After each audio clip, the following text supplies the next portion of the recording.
Good morning, good afternoon, good evening, and welcome to another episode of Voices for Excellence. I'm your host, Dr. Michael Connors, CEO and founder of the Agile Evolutionary Group, and of course, the proud host of VFE. And today's guest is such an honor to have her on. One of the extraordinary educators across the country, has been in education for over 30 years. However, most recognized as the former Commissioner of Education for the state of New Jersey. Under her leadership, New Jersey was number one in the country with regards to performance and academic outcomes. She served, or are you still serving, Dr. Markus, as the Executive Director for New Jersey ASCD?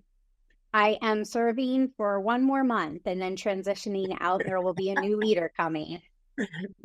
So she is in that role, the Executive Director of New Jersey ASCD, for one more month. And of course, we're going to talk about her own organization, Education Advisors. But it is such an honor to have one of the esteemed instructional leaders, executive leaders on VFE today. Without hesitation, it is so good to bring on Dr. Kimberley Markus on VFE. Dr. Markus, how are you today? Good morning. Such an honor to have you. Good morning, Dr. Connor. I'm so excited to be here. It's just a great day when I get to start with a super conversation with a colleague around education, my favorite pastime. Absolutely, Dr. Markus. And again, I've admired your leadership for a very, very long time, specifically your work when you were Commissioner of Education for New Jersey. But I want to expand upon that, exactly what you did, the innovation work, bringing in AI at a time where it was very novel in education and also teacher effectiveness. So there's going to be a lot to cover, specifically with your organization and the work that you're doing now. But I want to get into a fun question, Dr. Markus. Is that okay? Hit me. Absolutely. I love a little fun first thing in the morning. First thing in the morning, we're going to have some fun because this is going to give my viewers and my audience a deeper picture of who you are, because your work extends beyond 30 years in education, as I stated before, rising to the top, being the Commissioner of Education for the state of New Jersey. But what song, Dr. Markus, what song would education stakeholders, leaders, politicians, educators across the country describe your leadership signature in the industry? Yeah, well, that's a really interesting question, one I have not been asked. I actually particularly love this question because I am deeply passionate about the arts. I've played classical flute for 40 years and I play the bass and sing.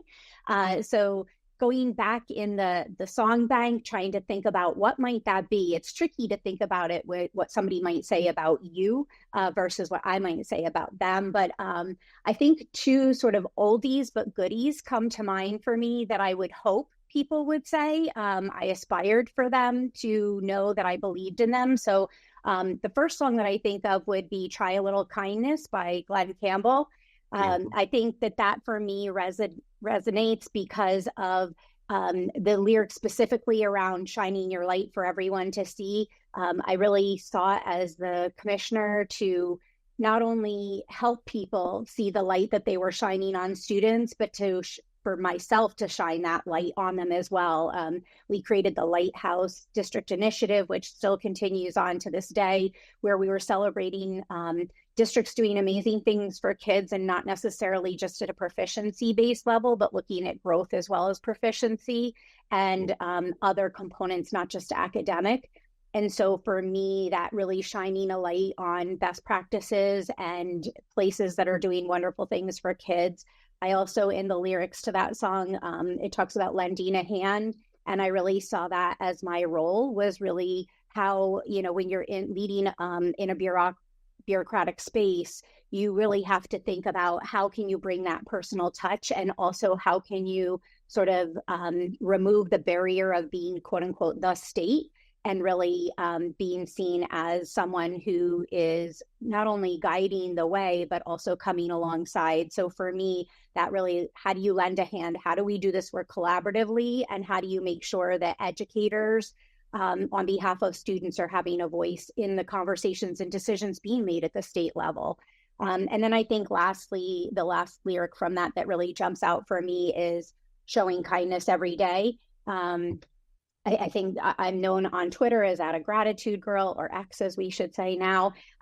But gratitude has always been something near and dear to me. And so for me, really trying to show kindness and compassion to all of those interested parties across our state who are working with and serving children in their various capacities, showing them kindness and grace, and how can we do this really enormous work together and get our arms around kids. So I would say that's my song number one, and I'll pause before I tell you song number two.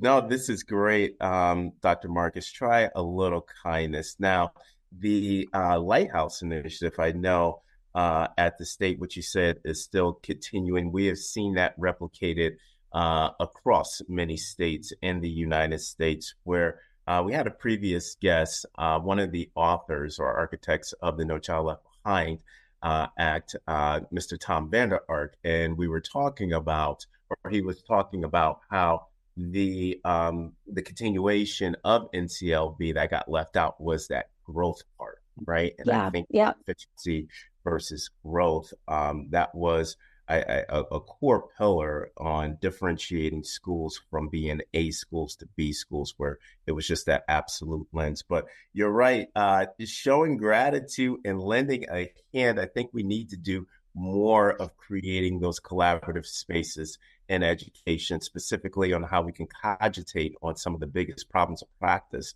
that we're facing. And we're seeing now after COVID, these variables are compounding variables as well. But I think we need a little bit more kindness and compassion. But I can't wait to hear your second song. All right. So my second song, this is, again, I'm sure that people, they might not pick the song, but I think the sentiments behind it would definitely resonate. So I am a huge music theater person as well. And, I believe so strongly in the arts being a component of a child's journey from brain development to just various exposures. And it's where I found my people. So my second song is a Stephen Sondheim song from Into the Woods called Children Will Listen. And I think for me, as you know, student voice has been my greatest passion, my fiercest advocacy over the last 10 to 15 years now, really consistently. And so I think, what I'm known for saying is that children are wonderful observers, but terrible interpreters.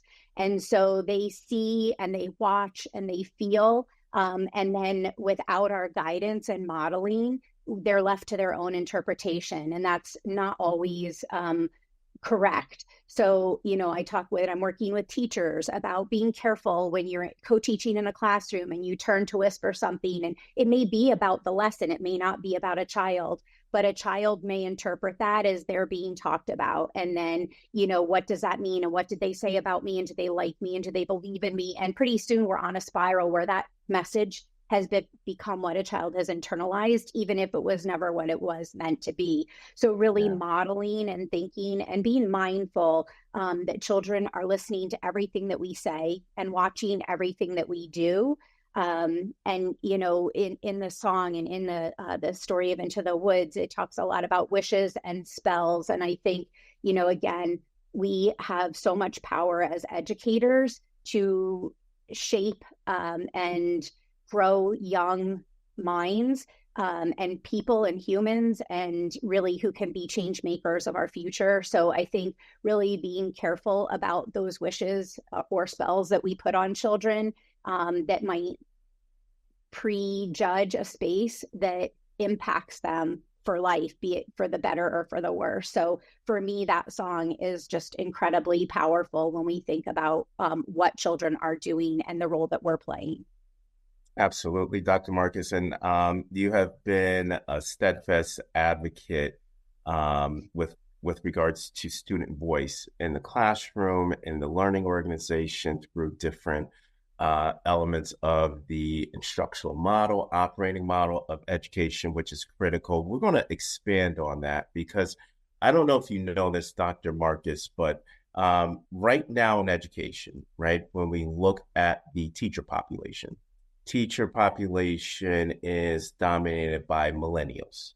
We have two generations, whether in higher education or whether they're in the pre-K 12 sector, Generation Z and Generation Alpha, two generations that are fundamentally different, the antithesis of any generation of mankind. Why? Because Generation Z they're the digital natives, and Generation Alpha, what we call the generative natives. Now, obviously, student voice in the context of teaching and learning is going to have to be different because of the characteristics and the attributes of Generation Z, Generation Alpha.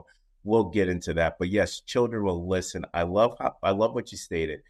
Children are great observers, but need to work on their interpretation, and we have to be able to guide that interpretation through their voice. Want to be able to expand on that, but moving seamlessly into the second question, right? And I want to talk about your tenure as Commissioner of Education for the state of New Jersey. You saw the implementation of many innovative initiatives. Obviously, the initiatives have led to the output of being the #1 performing state in the country for education in New Jersey.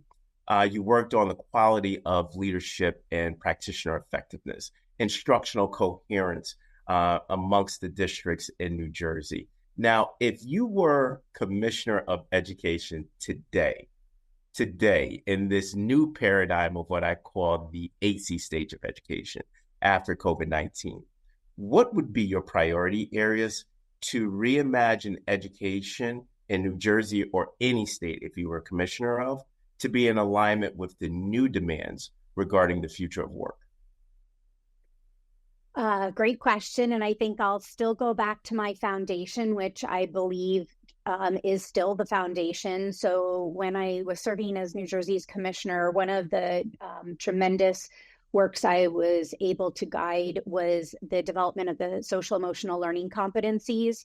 That was done with a committee of just phenomenal leaders across the country and within New Jersey to develop those specifically for our students, but was very intentionally developed as competencies and not standards.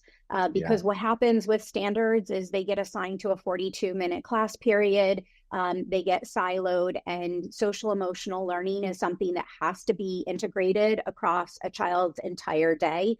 And in my opinion, it is the foundation that everything else is built upon. So without it, it's very hard to layer on any other type of learning, academic, physical, et cetera. So for me, I still believe that that's the foundation. And as we talk about a post COVID-19 world in education, I think that's even more at the forefront, as we have been talking so much about mental health and well-being, but also those attributes that a child needs to be able to be nimble and ready for the workforce. Because what we find is many of our students may have the content necessary for a career, but they're lacking those, whatever we want to call them, life skills, soft skills, 21st century skills.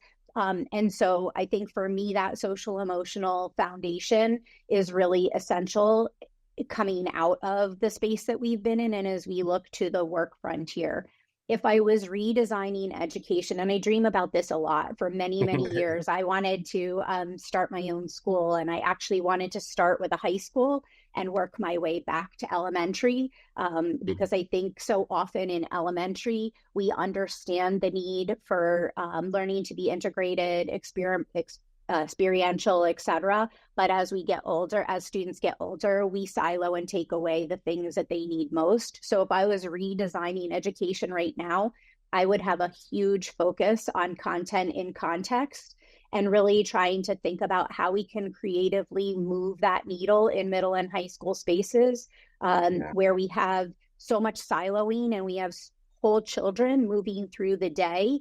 And they're not thinking, okay, right now I'm a math student, right now I'm a history student. They're just a student and not even a student, they're them. right? I'm me, and I'm moving through this day, and I'm trying to make sense of everything I'm learning and how it connects to me and to the world around me. That quintessential question that's asked from kindergarten through 12th grade and beyond, when will I ever use this again? We've got to be answering that question. Because that is the career forward movement. And if we're not answering that question for students, and not just verbally, but experientially, then we're not helping them to recognize the connection between this trajectory. School is not this separate place that exists. It's all part of our journey that leads us to the place that we hope to get to, whatever that may look like. And for today's students, that's going to be multiple careers and places to be in. So again, combining those foundational skills along with content into context, I think really prepares our students to be the types of learners and thinkers that will have very successful careers and be the change makers of our future. Absolutely. And Dr. Harrington, Dr. Harrington Markus, thank you for that, because the focus on mental health needs to be prioritized. I think Dr. Markus is really needs to be invested, a strategic investment in education. Some alarming metrics to underscore your sentiments around SEL competencies. Thank you, shifting from competencies to standards. 40, and this is from the CDC that I most recently saw, 42% of high school students felt a level of hopelessness and sadness at some point during or after the pandemic.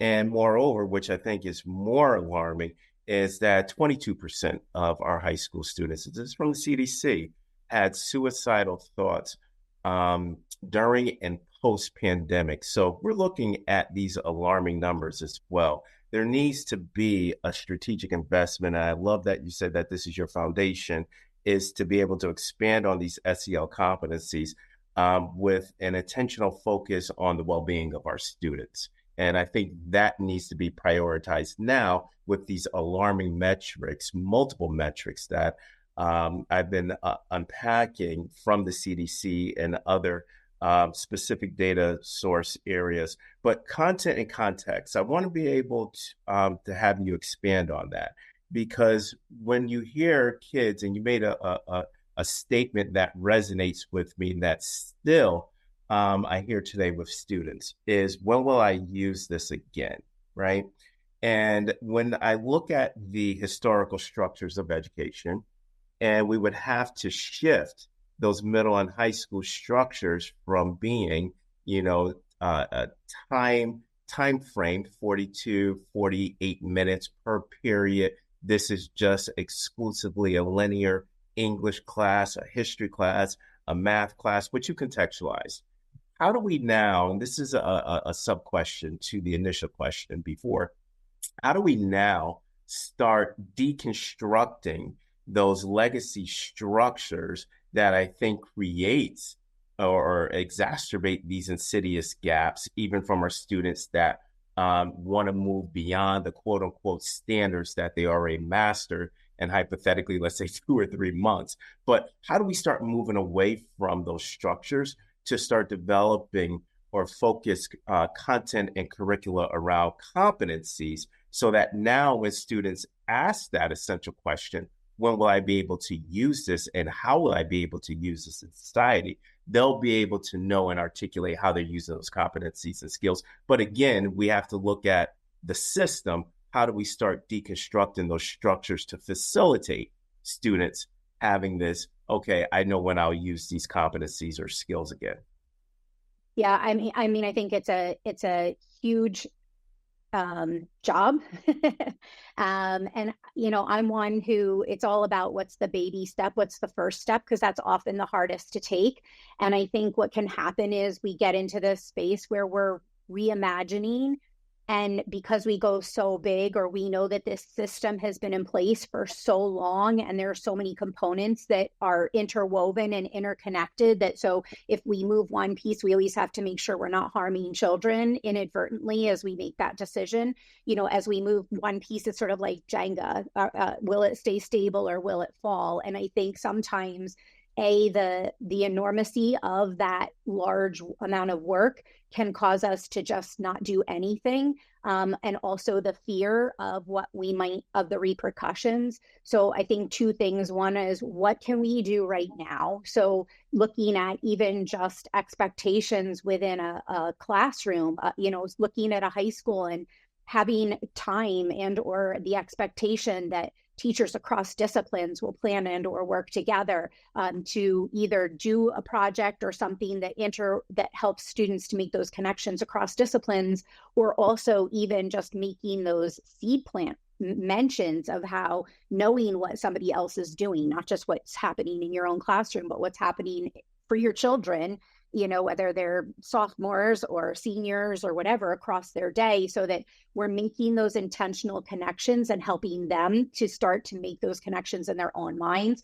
Those are just like baby step kinds of things. We have a lot of schools exploring competency-based learning. I think one of the greatest first steps we could also take is we silo so much in the K-12 and then the higher ed space. So how do we bring together and think tanks can be sort of dangerous places sometimes because we love to talk and think and reimagine, but what action comes out of it is really important. Yeah. So when I think about what does it look like for the K-12 space and higher ed spaces to get together and sort of be articulating and co-planning, because, just like that Jenga game analogy, again, if I pull a block in K-12 by reimagining something, but higher ed isn't pulling the same block or doesn't have the next move to support it, then what happens to a child whose credentials or resume when they go to apply to colleges, and a college doesn't recognize those sort of creative courses or different grading systems? So again, it's a delicate dance, but I think communication and, really having intentional conversations with action step oriented spacing, we can begin to remove the blocks and really begin then to take on a bigger system approach. But I think anytime we go after the system as a whole, we tend to shut down, just recognizing that the work is too overwhelming or too large. And so what is that bite-sized piece that allows us to start to make those little shifts? Yeah, Dr. Markus, great point, right? Communication, internal conversation, and action steps that lead to these bite-sized changes. I always like to say systems redesign or system shifting is a large body of work scaled into parts and prototype into change, exactly what you stated. But when we talk about these shifts and structures, these shifts and systems, we have to recognize who's in our classroom, right? Generation Z and Generation Alpha. And this has included higher education as well. But throughout your leadership and your leadership trajectory, Dr. Markus, you have advocated, we have known from years before student voice was student voice in That's right.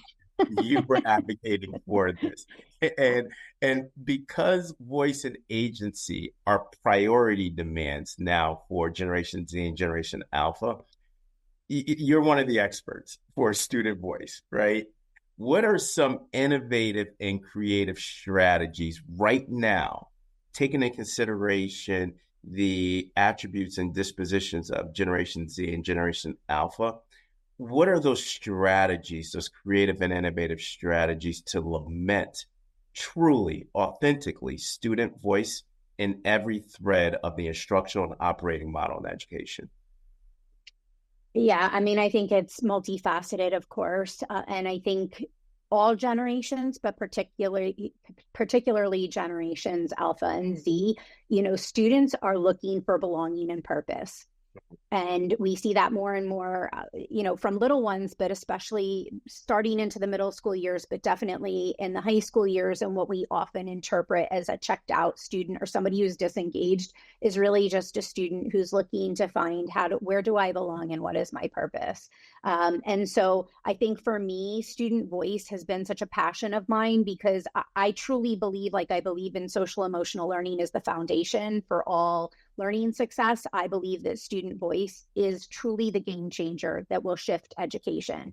And students have to be involved literally and figuratively in every conversation and every consideration that's being made in education. I think adults do a lot of talking Hmm. about how students learn, how what they need, what they like, but very rarely are we asking them. And so, when I think about the power, especially with our current generations, every generation has sought change and to have a voice. We've seen, the protests, we've seen sit-ins, we've seen, all the demonstrations over the years by different generations, but today's generation is demanding to be heard. And Yes, they they have have. technology in a way that we didn't. And so it's super exciting for me because I feel like of all the times in history, I feel like they are being heard. And so I feel like it's really our duty to teach students how to have voice. And that's not just how to speak, right? It's knowing your audience. It's what is your why? What do you hope to get out of this? Like, what are you pushing towards? And how do you stand with facts behind you, but also bring the power of your passion as well? And so, when I look across, I think, we have to be really intentionally teaching voice. And I think we've tried to do this in the English classroom for many years. But again, to me, it's so much more than just writing and speaking. And just like we need that experiential learning, and students need those practices of being able to utilize their voice. And I'll share a very specific example of where I think some revolutionary change is taking place in a second. But where I'm seeing at the district sort of level, some of these places we see principal and or superintendent student advisory councils. And I think that's a great go-to. The next shift I'd like to see there is that it's not just our honor society and or our top students, Yeah. because we got to be hearing all voices. And, we have significant blind spots when we don't round out a team with various perspectives, and that's true of students as well. So if we're not bringing in a student who appears to be a behavior issue or have chronic absenteeism or very quiet, we're not getting those different student perspectives involved. We as leaders have a very significant blind spot then, because we're only being guided by our most successful students who may come Gotcha. from a place of privilege or have a different work ethic, et cetera, et cetera. So I've seen some really creative uses of those councils, though, in terms of doing planning, looking at renovations or building redesign. One superintendent was sharing with me that she was redoing a building, a middle school, and she did have her student advisory council, and she went to them with like, here's the color design, here's whatever. And they were like, oh my gosh, you can't paint our school that color, those colors in the hallway. And so, but she listened. And, I think we have to show and guide again that we are listening. But students are going to demand a different type of education. They already are. And we're going to see that become, I think, really impactful if we don't get out of our own way and trying to impose our world or the way we learned things onto students and really embrace where they are. So, my specific example is I have the privilege of working with one of our universities here in New Jersey, and we're standing up a new general education college within the university, and it's all place and space based. And one of the things we notice, we have a very high percentage, and not just in New Jersey, but in many of our institutions of higher education, of first generation students who time and money are really essential. They're essential for all students, but particularly our first generation students. And what often happens in our general education courses is that if a child takes their science course because they're an education major, but then goes into engineering, now I have to take a different gen ed science course, which is time and money for me. And so in this new college that we're standing up, all the courses, gen ed courses for the first 2 years are transferable across all majors so that kids aren't losing that. But so this goes back to the voice question, because instead of doing a water study in a science lab, I'm going out into the community and I'm doing that water study in the community. And then instead of presenting a hypothetical presentation to my class about what I found, I'm going and meeting with town officials and I'm talking to them about what I've discovered and being able to ask questions and learn again to use my voice in a very different way, not just standing and delivering in front of an audience that doesn't have the expertise or ask me interactive questions like I would experience in the workspace. And then also the other thing that we're doing is that we are creating a series of minors, but they have to be cross college or cross discipline, because what we're seeing is we're seeing students who are interested in a variety of careers, and they're going to experience those things, but we still have our colleges siloed by categories that have existed for a long time. And so how do we start to offer students opportunities to create these really niche spaces they're looking for in terms of innovation and entrepreneurial spots? And then finally, in that work that we've been doing, we have students on that committee. And so they had recommended that they wanted to see a passion project be the final sort of pinnacle of those 2 years of study rather than just an exam. They want to be able to be developing out something that they're really passionate about and taking those different experiments and things that they're doing and tying them into a larger project that becomes a portfolio for them. So sorry, that's Yeah. long-winded, but just, No, Dr. Markus, really important student voice.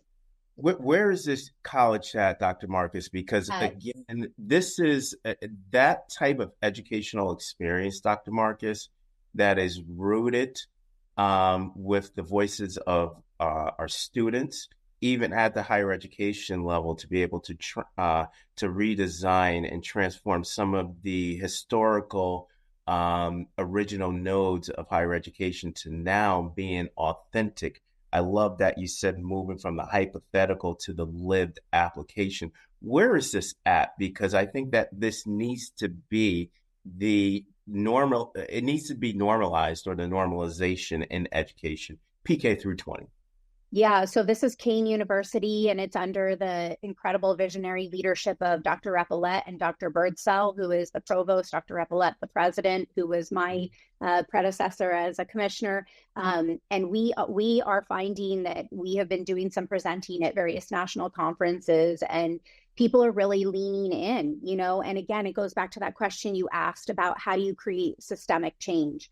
And so it's really like, how are we looking at what high schools are offering students and the experiences they're bringing to them, and then how can we bring that into higher ed, because higher ed's numbers are dropping for all kinds of reasons. But if again students are demanding a different type of education, and if they're going to have some really creative, innovative experiences in high school and then move into a higher ed setting where they feel stagnated and that there is no purpose for them, they're going to just opt out and go a different direction. And in the society and world we're living in today, that's a possibility to be successful. So how are we reinventing our spaces to make them really meaningful and life-changing for students? That is such a great answer, Dr. Markus. And I say this every episode. I encourage my audience and my listeners to use this as an asynchronous mechanism of professional learning, and how you unwrapped student voice in a contextual form, as well as isolated strategies that can be interfaced together. To my audience, please rewind that answer, because Dr. Markus highlighted how student voice can be intentionally elevated into the academic institution, if this is higher education, and then also the traditional PK through 12 model. One of the things that I really, really, really loved, Dr. Markus, is to teach students how to have voice. I think we've been stating that we want to, or encouraging, or moving towards more student voice, more agency amongst Generation Z and Generation Alpha, but I think you contextualize it perfectly, is that we need to be able to teach students how to use their voice, defining agency and what agency is amongst with them. But Kane University is very lucky. I mean, you got Dr. Markus and Dr. Repillette. Wow. Back-to-back commissioners at Kane University. Oh, man. Lamont Repillette, love him to death. Shout out to him as well. Yes. I want to go to Kane University now with you and Dr. Repillette there. And then also there's Dr. Gray, Sancha Gray, that is there as well. Yes. Oh my gosh. It's an amazing. And Dr. Michael Salvatore is there. I mean, it's a really tremendous, powerful team there. Yeah. I wanted to say one other quick thing, because I think voice in general, I don't want to lose that spot, because when we talk about these different generations, there's one other space that I just want to seed plant. It's a whole nother conversation. It doesn't have to be today, but also for the listeners, to really be thinking, especially if you're listening in and you're a leader in a district or in a higher education space, we have to be thinking about our teachers and the places that we're giving them voice as well, because I think in education, we know and we are recognizing that our students are going to hold a variety of careers, potentially 10 to 15 different jobs. It's not going to be like myself where, I was a lifer. In fact, I do a whole series of talks on I'm not a lifer like you, Mom, about my son, and I'll talk about him in a minute. But, I think we recognize that that's going to be a changing space, but I think in education, we sort of stuck our heads in the sand to think that it's not going to affect us or happen to us, that we're still going to have lifers as teachers. And our teachers, our newest teachers, are still in those generations where they have lots of different things they want to do and explore. And so, we don't have a pension system that's going to keep them. We don't have the variety of that's not what's going to keep, it's not about the money for them so much as really wanting to feel like they're doing meaningful work and that they are making a difference. And so how are we thinking about today's teachers in this same voice and making a different space in terms of how are we keeping them, as long as we possibly can, but also what are we putting into place to be ready for that changing world that we're going to experience too, not just the business workspace. Absolutely. No, thank you, Dr. Markus, for that. Very, very profound. And this kind of segues right into the next question, expanding on student voice. And you were recognized in the BC stage of education. I like to say before. I have all these time ecology, Kim, you know how I love it. Hey, acronyms are it in education. Acronyms too, right? But yes. you awarded the EdTech Hero Award. Now, this was before, I like to say now, AI. Everybody is talking about AI, machine learning, different digital and emergent technologies, generative platforms. So everybody's talking about that. But before that, you were awarded the EdTech Hero Award. Now, with everything that I stated, AI, machine learning, generative platforms, they're revolutionizing the education model for new value capture. But what are the critical elements, Dr. Markus, that needs to shift governance and policy structures to support these economic shifts in education? That's the first part. And then the second, how can learning organizations leverage these new advancements with AI, with generative platforms to create relevant learning experiences for Generation Z and Generation Alpha? Yeah, I mean, this is a beast to tackle, right? This is a central conversation that's happening everywhere right now, particularly in the education space, but we're also seeing it all over.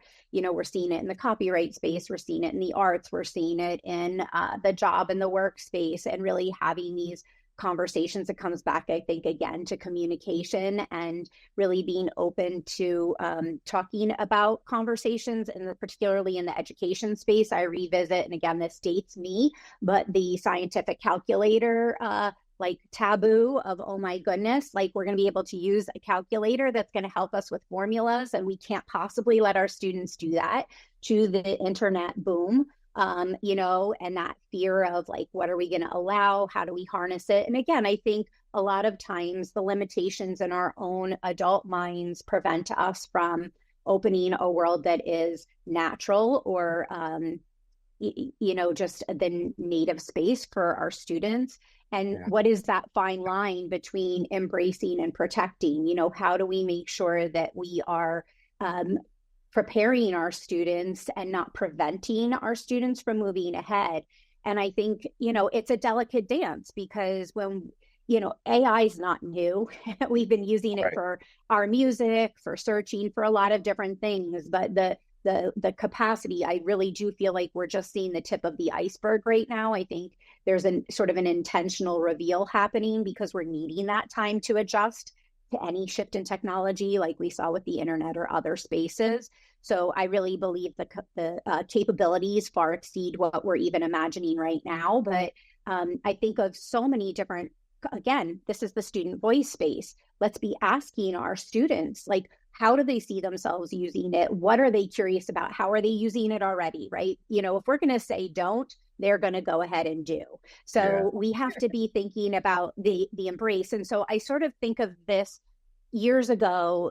I was really passionately looking at the vo-tech space that I felt was sort of slipping away and or becoming, we were losing the focus on the intent to help students have career exploration and not just these elite academies or what have you. And so, the trades are incredibly important, and we need to be thinking about how we're allowing and fostering those spaces. So I think of like a traditional automotive program, right?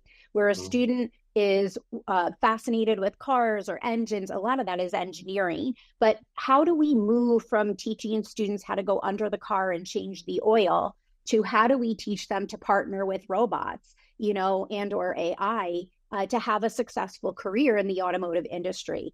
And so I use that example to help us segue into a conversation around AI, because I think one of the biggest fears around AI is that it will take over. And I think there will be jobs or places where AI will be able to do something faster or more effectively. But I was recently at an institute with the Education Research and Development Institute, ERDI, and we were having this very conversation, and we really came down to what we're calling HAIH, which is human, AI, human.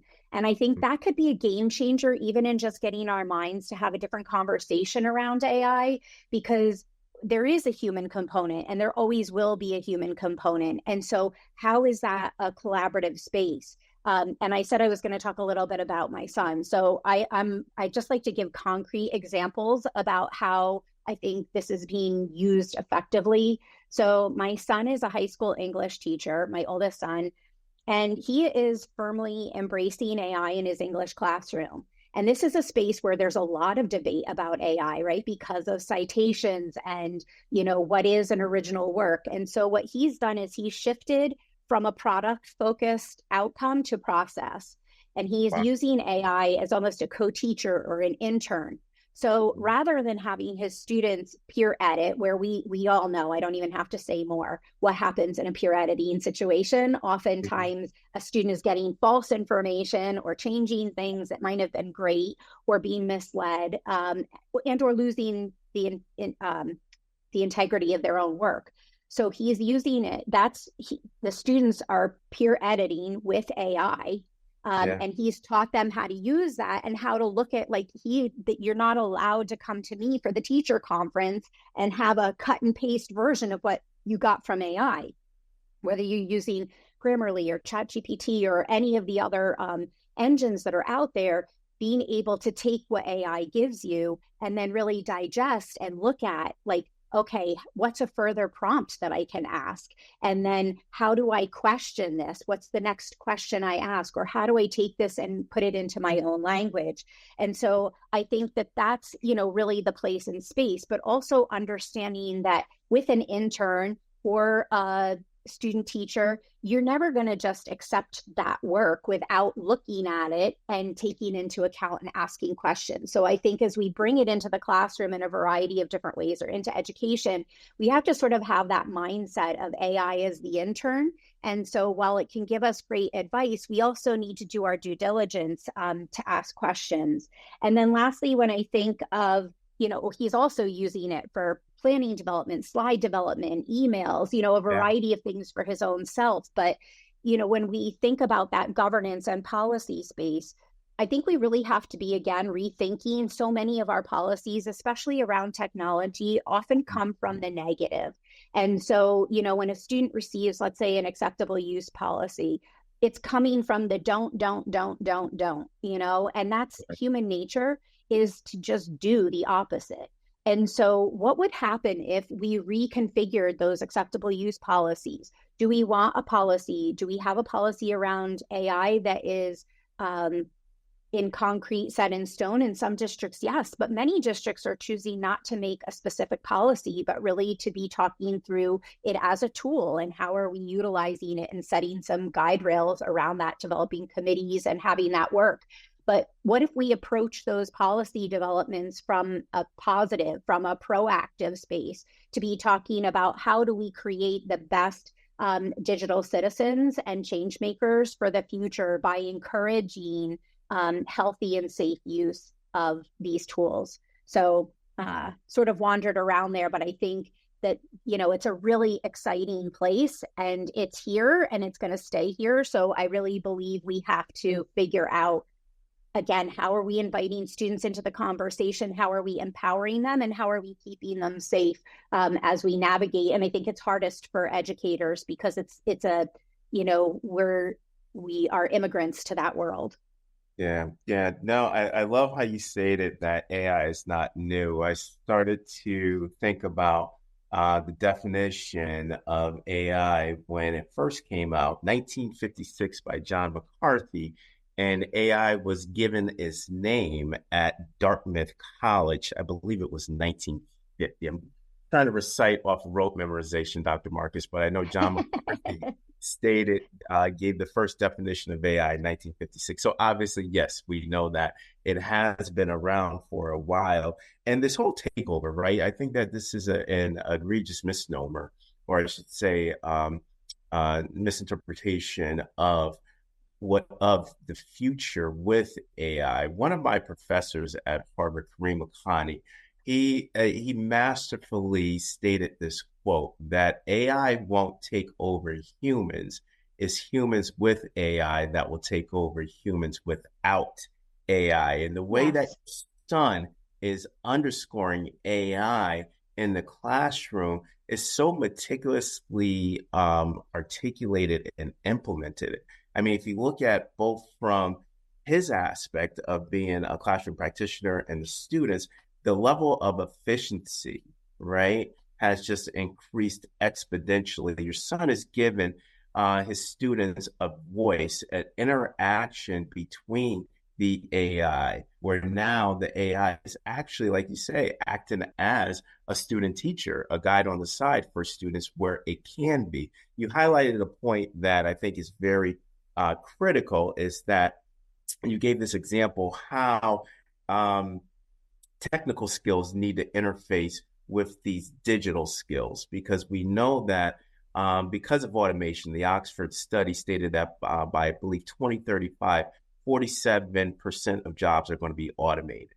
So that really takes out the knowledge-based work or knowledge-grounded work in these industries where we're looking at digital and technical skills need to be interfaced with one another. And that's why there's this focus on developing competencies and skills with our students as opposed to just mastering specific standards. Well stated. And again, vocational education, where do you see that in the AC stage of education, Dr. Marcus? I mean, I think it's quintessential. I thought that forever. I think, again, when we talk about content in context, I think our vocational spaces, many of them have really embraced and get that students need to role play and to experience education in ways that help them envision who they might be and where their strengths are and where their interests lie. And I think, I think we have to revisit, and we constantly want to have these or spaces in education. And I think we've got to have the and spaces, and we've got to stop being intimidated by, I'm a traditional school, I'm a Right. vocational school, I'm whatever. Right. We've got to be like, what are the things that are working and how do we capitalize on those for students? And we're seeing now across the country some of these sort of business models popping up where students are going to it's almost like an apprenticeship model, but where they're taking courses in a business building type of corporate building setting where they are taking their courses, but also, learning in the job-like setting that they are looking forward to. And I think, when we look at like academy models where students come in and they put on scrubs and a stethoscope around their neck and they're learning science, with in a lab setting, they're envisioning and seeing themselves in that new space. Absolutely. And Dr. Marcus, I'm a huge proponent. I mean, I wrote a book about it, right? That Yes, of course, we exactly. need to have a disruptive education model. Yes. Students have experiences like that. And industry-based jobs that they're going to be matriculating in. I find it fascinating, Dr. Markus, that I'm seeing 18, 19-year-olds making $115,000, $120,000 right out of high school with certificates that they obtained. That's right. In their 40, I mean, that's great, marvelous. I can tell you this, Dr. Markus, when I started as a first-year teacher making $33,000, I thought I was rich. Well, let me tell you, I started at 19,000 and thought I was rich. So Everybody remembers their first yes, year yes, salary. But yes, yes. no, it's so true. And it's good to hear superintendents, Dr. Markus, talk about how they're going to or how they're examining different approaches to integrate AI and machine learning into the VOTEC experience, because now they're knowing that there's going to be synergy within these various VOTEC areas, that now AI is going to be playing a critical role in that. But I like to reference, Dr. Markus, this exploited version of VUCA. Now, we know what VUCA is: volatile, uncertain, complex, and ambiguous, right? But I read this book, Dr. Markus, it was last year, where it was this exploited version of VUCA, which they called Unweis: uncertain, volatile, there's a level of intersectionality, complex, and exponential. This is the 2.0 version of VUCA. We got all these acronyms: 1.0, 2.0, right? Exploited. But now, with the concept for level setting purposes, Dr. Markus, of Unweis, right? How do we continue the work to be more strategic, albeit urgent, while understanding we are living in an educational world rooted in not VUCA, but Unweis? Right. Yeah, I'm going to revisit our conversation we had around systems, Yeah, because I think that human nature gets bogged down in the barriers. And so when I think of Unweis and I dissect that into pieces, I see lots of opportunity within that. But I think many people would see lots of barriers. And our defense mechanisms, as I said before, when we look at like trying to break down a system, our defense mechanisms immobilize us, right? And so we don't do yeah, anything. And I think that there is such an urgency that we have to take on these barriers. And I say urgency because our kids, like, we've been talking forever about 21st century learning. Well, we're there. Like, right.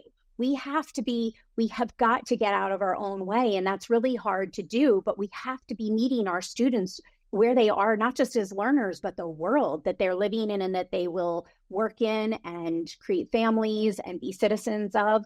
And so for me, I think we're already behind as a system in education for our students. And there's such an urgency to get up to speed. And so I'm going to give a really super simple analogy that I use all the time, because I think it's powerful in helping us to sort of maybe break this barrier of being fixed or immobilized. And so I think of it as having a wand versus a video game controller. So Yeah, I think we do a lot of wand waving. So especially when we look at the different components of Unweis, we think like, if only I could XYZ, and we mm-hmm. wave the wand. But then when we wave the wand and we say, if only I could XYZ, those things that we come up with are often intangible in the moment, or something that we don't have enough power around or control over. And so because we can't do XYZ with the wand, we stop and we shift our focus, or we go back to something that we're already doing or that is our comfort zone that we know how to do. Versus we have a video game controller in our hand every single day at every single moment. And Mm. so what are the things that are within our control that we really can take on? And so, I think when we can plan and take action, instead of investing all this time and energy into waving a wand that doesn't have any power in it, we have to be able to really get into focus of what are those things we can take control over, because I believe that there's a tremendous amount that we can, and that when we are embracing and quieting the noise, I think is another huge problem right now, because there there's so much focus on education and, all the rumblings and the politics that are coming into play and pressures on superintendents from boards, et cetera, parent communities.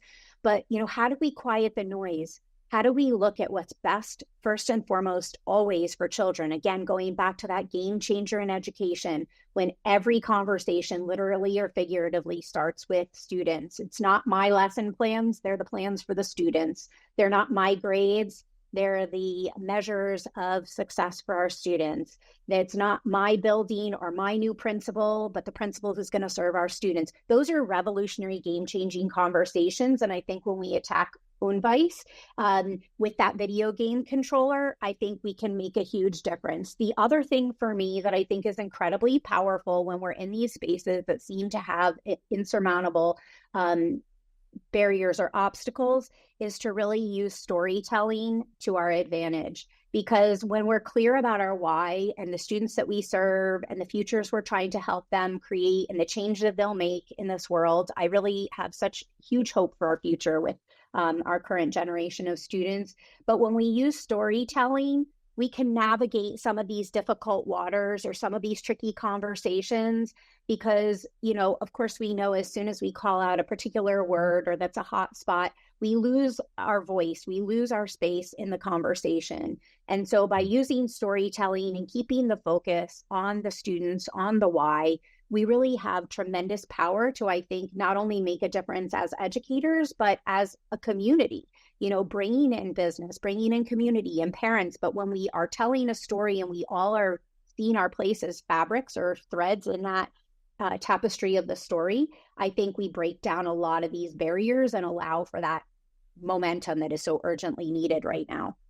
Yeah, Dr. Markus, I love what you stated that we need to move beyond the wand waving and for us to really like a video game and a controller taking control of what we can take control of. Very important. I like it, and I loved how you framed it. I kind of put in this two-part phenomena of VUCA is like the 21st century and Unvice is like the 22nd century, but so important that leaders need to story tell the why, right? And I think that we need to go deeper, double down with storytelling around the vision and eliminating the noise and focusing on the signals, storytelling the signals and articulating the why so that we can be able to achieve the vision of the 22nd century. You perfectly framed it. Basically, the 21st century is over. We need to start preparing. We need to start preparing our kids for the 22nd century. And I think that now, as we're making these shifts to incorporating student voice agency with an intentional manner, looking at AI in a variety of different ways, especially how we're implementing it for coherence. And then this lexicon around 22nd century is very, very critical in today's AC stage. But Dr. Markus, last question. You made it through. I'm telling you, everybody, and Dr. Markus, everybody. The marathon. Yeah, exactly. When I, previous guests, multiple guests, they would call me afterwards and they're like, Mike, this is harder than my superintendent interview, these questions. I'm like, this is supposed to be rigorous, but this is the only time, Dr. Markus, I'm going to limit you to only 3 words, right? I know that you can speak a lot. I know that you gave a lot of great nuggets and strategies today, but for this question, I'm going to limit you to 3 words. Now, a lot of my guests don't listen. They go on and extend. But I try to frame it. So I'd say it's semi-structured. But last question, Dr. Markus, what 3 words do you want our audience to leave today's podcast with regarding intentional and bold leadership in the AC stage of education? Okay, so my 3 words are courage, gratitude, and voice. That's it? You're a rule follower? You told me. I am definitely a rule follower. Although, in order to really make change in education, you have to be a little bit of a rebel. But yeah, you told me 3 words. I could expand on them, but courage, gratitude, voice. I for my audience, because they have you on, I know I'm breaking my own rules. Can you expand on those three words? Absolutely. I'll do it quickly though. Yeah. So courage is the courage to reinvent, walk a new path, navigate the changing landscape, figure out ways, creative ways to use the video game controller to get to that wand moment. Gratitude.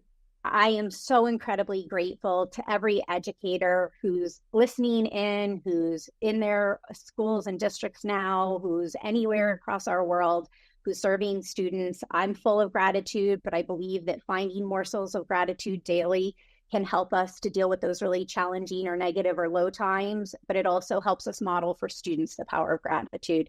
And lastly, voice. I've spoken about this over and over again. Voice for all interested parties, students, educators, staff, parents, community, business. We have to listen and we have to collaborate.